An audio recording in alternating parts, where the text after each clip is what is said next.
The size of your dream is proportionate to how much you trust yourself. I'll say that again. The size of your dreams is proportionate to how much you trust yourself.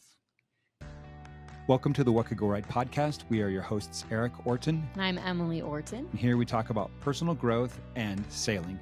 In 2014, we moved aboard a fixer-upper sailboat and bootstrapped a year sailing with our 5 kids, and it changed our lives forever. We tell the whole story in our memoir, our book, 7 at Sea. On this podcast, we want to help you go from fear to freedom, one adventure at a time. I've been reading a couple of books by Dan Sullivan and Benjamin Hardy. The first one was 10X is Easier Than 2X, which comes after a book called Who, Not How. And so now I've gone back and I'm reading Who, Not How. And I came across, he's talking about procrastination and why it's so damaging. And then so he talked, and I don't think any of us needs too much explanation. It wears, when we procrastinate, it wears away at our credibility and our sense of self-worth and all that, and our confidence erodes. But then he says, confidence is belief in your ability to imagine, conceptualize, and achieve goals. It is the foundation of imagination. Meta-analytic research, which I don't exactly know what that is, but it sounds very important. Mm-hmm. Meta-analytic research shows that confidence is the byproduct of recent performance or recent progress toward your goals.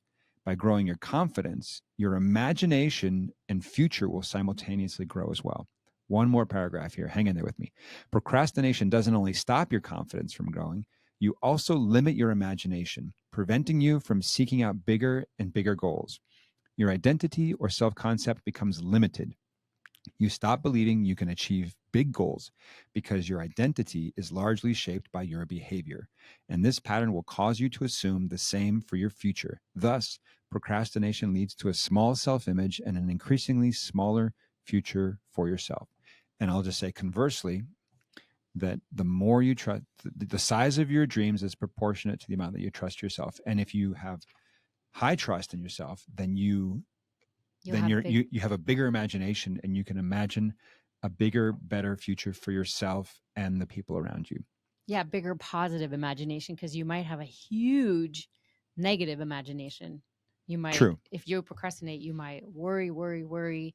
This won't work because of these 5 reasons. That could never happen. These people might not like it. You may have a massive, powerful imagination for the negative, but when you trust yourself, the more you trust yourself, the bigger your dreams get. Okay. So yeah. So let's talk about that. Trusting ourselves. And I kind of want to get into stacking. Can we talk about stacking? Yeah. So I'm sorry, go ahead. I just remember we were on a boat with 2 sets of parents and their adult kids. Such a fun sailing trip. Mm-hmm. And throughout the week, we had been talking about personal growth, obstacles, how to form better habits. We were doing the whole kind of coaching experience along with the sailing trip, which we really don't do the coaching anymore. But we had this on the ships. Yeah. But it brought up this really cool conversation. And one of our guests is a business coach and has written many best-selling books on these topics. And at a certain point, Erik said that the size of your dreams is proportionate to the trust that you have in yourself. Yeah. The size of your dreams is proportionate to how much you trust yourself. And she said, stop, say that again. And she wrote it down, and she was like, this is so important.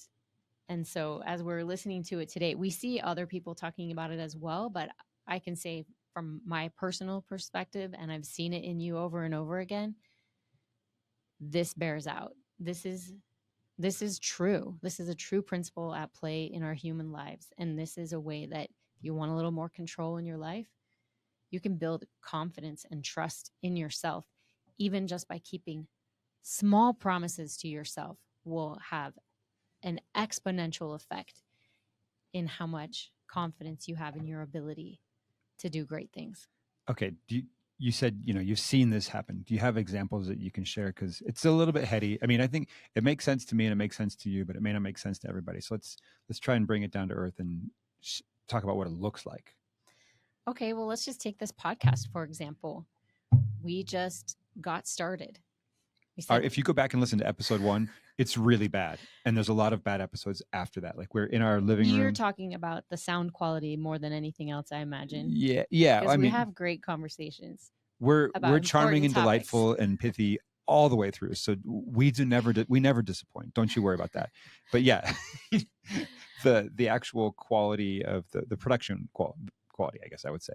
Yeah, and I remember you saying, "Hey, I think we should do a podcast." And I was like, "Well, I used to want to do that, but now we have so many other things going on. I'm not sure." You said, "Let's just get started and we'll just commit to doing one episode a week, and it won't be fancy, it won't be high production, there won't be tons of editing, because if we make it too heavy, then we might not do it, we'll burn out." Yeah. But if we just start this habit and do this, one episode a week. I remember when we got to 10 episodes, we were like, wow, we've put out an episode every week for 10 weeks. Ta-da. And we, we just kept getting that more in our rhythm and more in our routine, and things were working more smoothly. And then we upgraded and we started recording in a studio, and then we started trying to do interviews. We hadn't done interviews before. do interviews, or do 4 people in the studio. We were trying new elements, but we first just like built the confidence by doing one really low touch in the editing department episode every week. And now we're over 1 year in, and we have a little bit of everything's flawless now.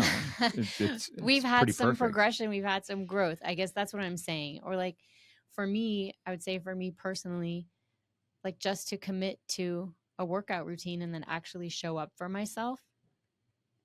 I've been doing resistance training now for about 8 months, 4 to 6 times a week. It's slow to see the progress outwardly, but show your biceps every day. You should totally flex for the camera. Oh, I don't know. Oh yeah, see that line right there? It's mostly, anyway.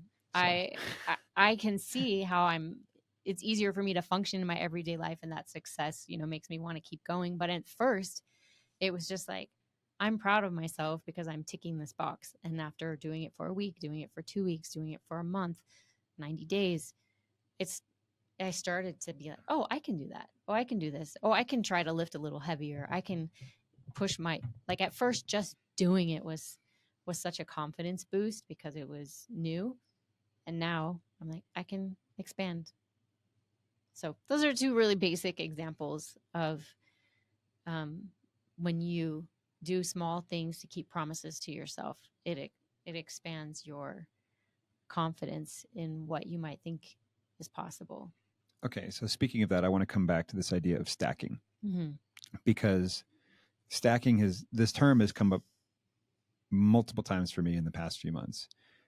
On recent episodes about Atomic Habits, James Clear talks about habit stacking, where you establish one basic foundational level of habit, and then that gives you the confidence to add another layer of habit on top of that, and on until you have a series of habits that are helping guide you towards the life that you want, and your confidence is just skyrocketing. The line is going up and to the right. And so that's habit stacking. And then we've both been listening to this interview with Nick D, the famous hip hop artist that some of you may know, that we're just cool because our kids tell us what's cool. And we've been getting up to speed on Nick D. And I don't even Connor have Price. TikTok, so apparently that's where he really took off. So, but he's talking about skill stacking, which is basically saying, learn this foundational skill, and then that lets you, let's say you learn the foundational skill of, shooting video on your phone. And then you say, okay, now that I know how to shoot a video, now I'm going to edit that video. And then once I know how to edit video, and then I'm going to edit the audio or do animation or whatever. You can just sort of go once you have the foundational skill and you stack them. And each skill that you gain makes it easier to acquire the next one, and it makes all of them beneath it more powerful. So that's skill stacking. And then you and I were kind of half joking the other week about adventure stacking, and how when you go on an adventure and you pull off something that you previously thought was impossible, and you come back and you just say, holy cow, that was cool. First of all, if you're one of our Navigator framework people, you come home and you take a time to rest and you reflect, you drop anchor, as we say. This would be like part 7, rest, This reflect, is part 7 of the Navigator framework. You come back home and you just say, wow, that was amazing. That was beautiful. And maybe you journal about it, or maybe you, in our case, you write a book about it, or you do something that sort of talk to your friends, just solidifies it in your mind and heart, and you say, like, what did that mean? And you get some takeaways out of it. And after a while you say, well, wow, if we did that, what else could we do? And then you venture out again and you do it again. And that's why we talk about the Navigator framework being repeatable. The goal is to, when we coach people, it's not to just help people do one thing, go from A to Z. The goal is to say, here is a process that you can apply to dozens of things in your life, and we're just going to walk you through your first example or 2 or 3, which is fun, repeatable, transferable. But then you get to that place where you say, okay, now we've done our first thing, our first adventure, we've sailed to our first island. And then that gives us the confidence to say, all right, now what else can I do? And guess what? The second, third, and 7th adventures they just get easier and easier and easier because you're adventure stacking. And I think that is part of this confidence that our man Benjamin Hardy and Dan Sullivan are talking about, that your trust in yourself rises, and then you start to say, okay, again, if I can do that, what else can I do? But it's usually not smaller than the previous thing. It tends to grow in size. Is that a fair statement? Yeah, or increase in intensity or complexity or quality. Yeah. But they're usually not like, oh, hey man, I just put on a full Thanksgiving dinner. You know what else can I do? I can probably serve a cereal bar. That's not usually how it goes. It's kind of like, if I can create a beautiful Thanksgiving meal like that, then, or like, hey, I learned how to bake pies. Now that I know how to bake pies, what do I want to do next with that? I have an example, speaking of food. So for these I love talking about food. These sailing trips that we host and take you on so you can have these experiences and try living on a sailboat for a week, I prepare the menu plans and the grocery order, and there will, it's for however many people, like half a dozen people or a dozen people for 5 or 7 days, depending on your trip. And everybody has different preferences, foods they hate. Maybe they have an allergy. Maybe they have a special diet. And you accommodate them all beautifully. And and we work everything out. Plus, it has to be something that can be put together quickly. It will taste delicious. There will be variety. You can do it on a stovetop. And just like having that. Then when our daughter's got some health issues, our youngest daughter, who's still living at home with us, has some health issues that we are partially treating with lifestyle adjustments. And there are 15 different foods that she can't have. I was like, okay, whoa, this is a big challenge. But I've done something so much bigger and more complicated for a shorter period of time. I think I can handle this for the long term. Because you've done these fairly complicated sailing trips for a variety of people with a lot of nuance under pretty stringent circumstances. You say, okay. Yeah, so this situation with our daughter, it's not at sea. There's not limited groceries available, but it's for such a significantly longer amount of time. Possibly forever. Possibly for the rest of our lives. So I'm like, okay, this is not going to like bowl me over. I've done something like this before. I can be up to this challenge, Yeah. Yeah.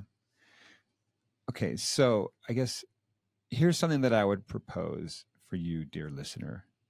I would say, how can you increase your trust in yourself?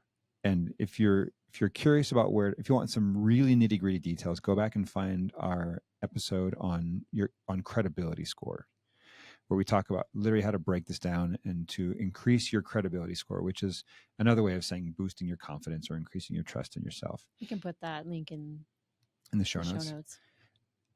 And then as you boost your credibility through habit stacking or skill stacking or adventure stacking, just take note, be aware of what happens in your mind in terms of what you consider possible for yourself. Because going back to what we were talking about on our last episode about fixed mindset versus growth mindset, once you start to punch through some walls about what you previously thought was impossible, it's really fun to see what you consider possible in this new place, in this new mindset, when you fresh version of you. And so step one, it's banging my microphone here. Step one is find ways to grow your confidence through, I'll just, say, just pick up a copy of James Clear's Atomic Habits. That's a great Or way. just keep a promise to yourself. You don't have to read a whole book. Yeah.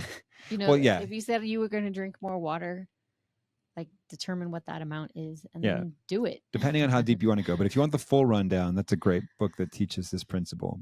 Or just listen to our podcast. I think it's, I don't know how many minutes, but it's a quick fix. But yeah, find ways to build your credibility and your trust in yourself. And it can start as simple as learning to tie your shoes. That's the example that James Clear always gives. If you can learn how to tie your shoes and do that consistently, you say, if I can learn that, what else can I learn?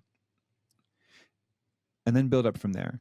And then as your trust in yourself grows, let your mind ask what if. Let your mind say, what could go right, and let your mind explore what else might be. If you can do that, what else can you do?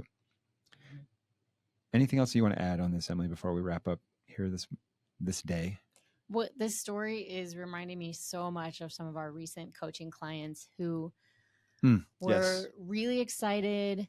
They wanted to do something. They wanted to break out. They knew they wanted to have like some kind of change that would build their confidence and really deepen their family culture. Like, we are the kind of people who do this big adventure. And they had so many ideas. It was beautiful how many ideas they had. And they were able to narrow it down to one that they wanted to begin with. And it was a travel idea, travel to a foreign country and staying for a while. And at first that felt really overwhelming.